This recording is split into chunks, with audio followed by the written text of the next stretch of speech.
I've always had a passion for being around and learning about animals. When I was younger, going to zoos and animal parks was always a part of my life.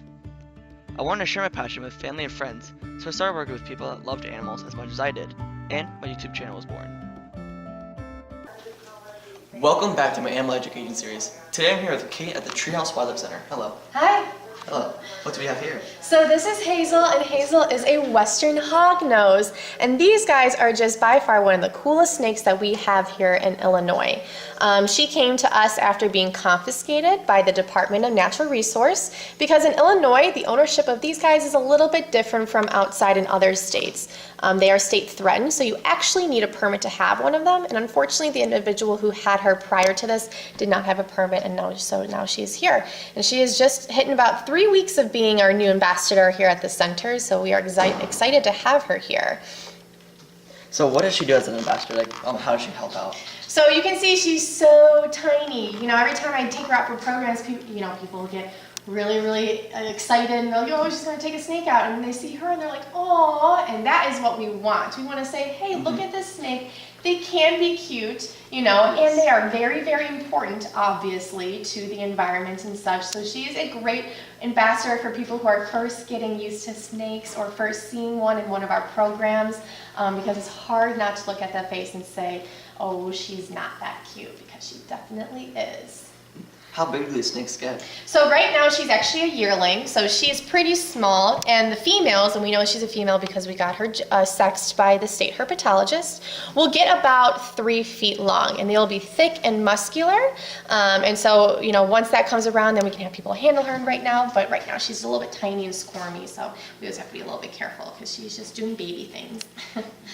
How's the little nose helping? Yeah, so she gets that name Hognose probably because that little snoot that she's got, the rostrum on the front there, that kind of divots up a little bit, and that is used for digging. So when they're burrowing and such underneath the leaf litter and sand, and obviously in her enclosure with all of the shavings and stuff in there, that allows her to dig and get around more easily. And how does coloration help them? Because you were explaining before that it's not really Yeah, natural. so this is actually not necessarily coloration you're going to see in the wild. They're going to be a little bit darker, but generally that coloration is going to allow them to camouflage in their habitat. They also look like some of the venomous snakes that we have in our area, so in a sense they could be a great, that could be a great defense mechanism for them, but usually it's just for camouflage. And also, kind of biting into venomous animals is not good for when humans come across them. Right. So these guys are commonly confused with venomous snakes because of their coloration, especially the copperhead, which we have native here in the state of Illinois. These guys are not venomous at all. They do have rear-facing fangs like a venomous snake does, but they are really docile. They usually never bite. You have to really get these guys angry to get them to bite. So the unfortunate thing is a lot of people do confuse them for those venomous snakes, and so they are needlessly killed when in reality they're just a great animal to have around. So if you see one of these snakes in the wild, how would you determine if it's venomous or not, to not confuse it? So with these guys, obviously it's going to be that front rostrum, so that facial structure with them is going to give off that they are a hognose, because that is so specific to their species.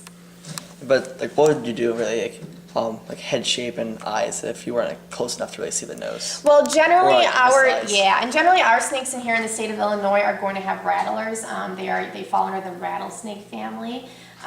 They're going to be probably about her size as well, so that's again why they get confused a lot with being venomous snakes. But their eye structure is going to be a little bit different. They're pit vipers, so they're going to have kind of indentations here. But again, sometimes it's really hard to see that from so far away. So usually you're going to see that rattler first, and they're going to let you know that they see you and that they don't want you by them. So they will go ahead and shake that and get into a defense mechanism to keep you away, because they're just scared, just like any animal can be with a human.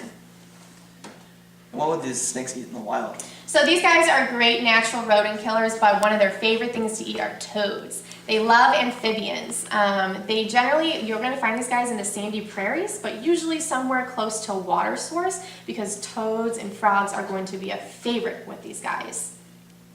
So what are some defense mechanisms that the snake may have? So these guys, I love to compare them to the opossum, because they are basically the opossum of the reptile world. They will feign being aggressive, and they will also play dead. So the first thing that they're generally going to do is they're going to fan their skin out around their head. It's a little bit more elastic there. And their rostrum, which is so much different than other snakes, so that again, that divoted front nose, they can blow air out really, really forcefully, and it sounds very vicious. So they kind of look like a cobra almost. And so usually animals will see that and say, oh, I don't want to get bit by a venomous snake, and they back off. The next thing they're going to do is that they will pretend biting you. So they're going to dink you, and I love saying dink, especially with her because she's so small. They will dink you with that front face and kind of mock bite you. If that doesn't work, then they will play dead. So much like an opossum, what they're going to do is they're just going to fake death. So they're going to roll over on their back, their tongue will loll out of their face, and they'll actually emit a scent, so kind of like a musky scent that they're dying, and they'll just stay like that. Now the young ones are usually going to utilize that defense mechanism.